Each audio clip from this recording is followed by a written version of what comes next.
सकाळ सकाळ बापा टी दोकान सज करते मुझे पैकिंग करने को लंच टे डाली सोयाबीन तरकारी बादाम चटनी एमती खाई तापर आज फटो सुट करने इच्छा है होती माछ बोली आसन जा गाँव को चलन देखा गाँव में किए कौन नौ मो पाखु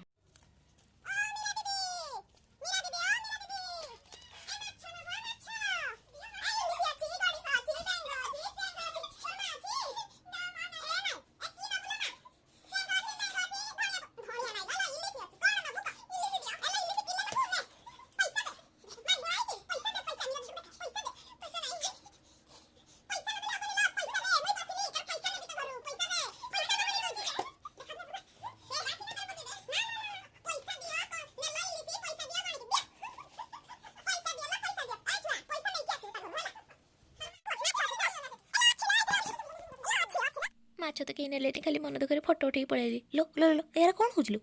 लास्ट टे बूंदी करदेली कदली चिप्स करदेली खाई सुपिले आप